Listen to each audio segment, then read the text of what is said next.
Bonjour à tous, ici Maxime Bizot, fondateur de fiche-droit.com et bienvenue à vous dans cette vidéo sur la clause attributive de juridiction.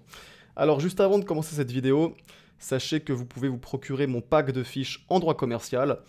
C'est un pack qui comprend 20 fiches qui sont claires, qui sont synthétiques et qui résument parfaitement la matière. Donc si vous voulez mieux comprendre la matière et si vous voulez réviser efficacement votre droit commercial, je vous recommande ce pack de fiches qui va énormément vous aider. Vous trouverez le lien dans la description de cette vidéo. Ceci étant dit, on peut commencer la vidéo. Alors, de quoi est-ce qu'on va parler dans cette vidéo? Dans un premier temps, on va donner une définition de la clause attributive de juridiction. Et puis ensuite, on verra qu'il y a deux types de clauses attributives de juridiction. La clause attributive de juridiction territoriale et la clause attributive de juridiction matérielle.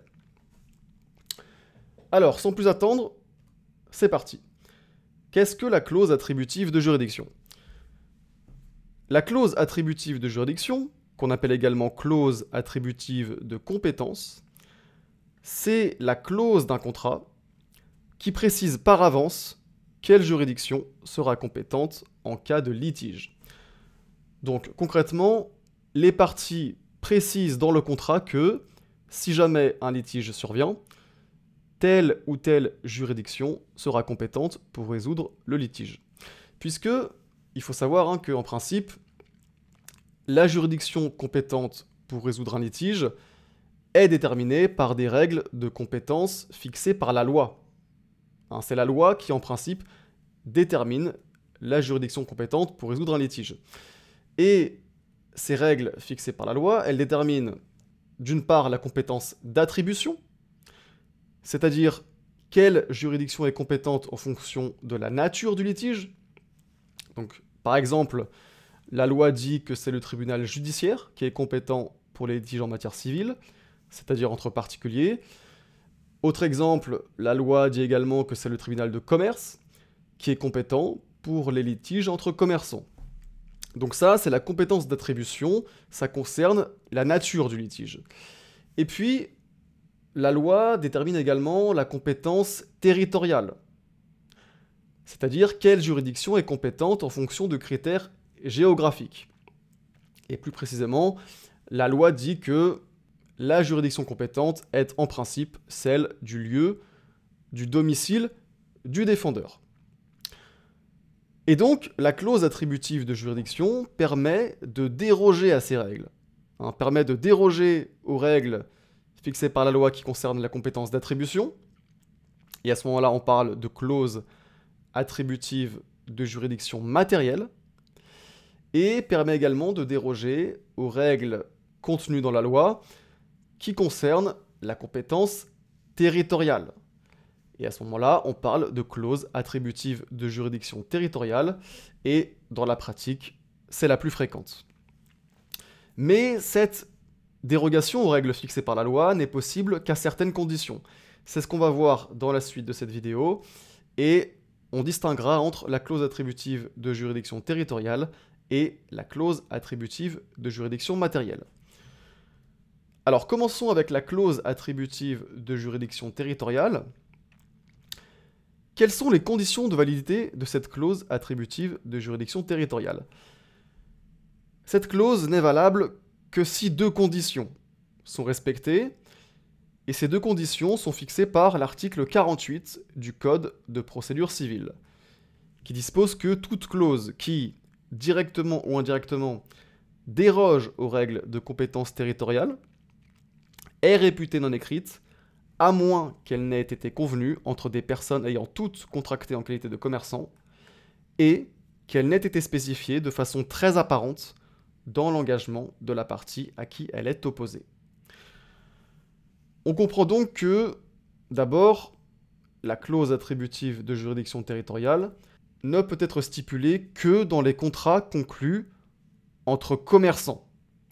Et bien sûr, ça peut inclure aussi bien des personnes physiques que des personnes morales. Donc, par exemple, une société commerciale qui conclut un contrat pour les besoins de son activité est considérée comme une personne ayant contracté en qualité de commerçant.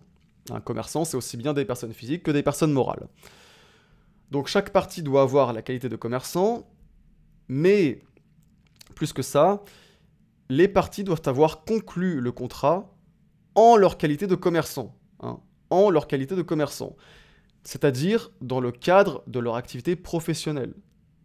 Donc il ne faut pas seulement que les parties aient la qualité de commerçant, il faut qu'elles concluent le contrat en leur qualité de commerçant. Ça signifie que la clause attributive de juridiction territoriale, qui serait stipulée dans le cadre de la vie privée, hein, d'au moins une des parties, ne serait pas valable.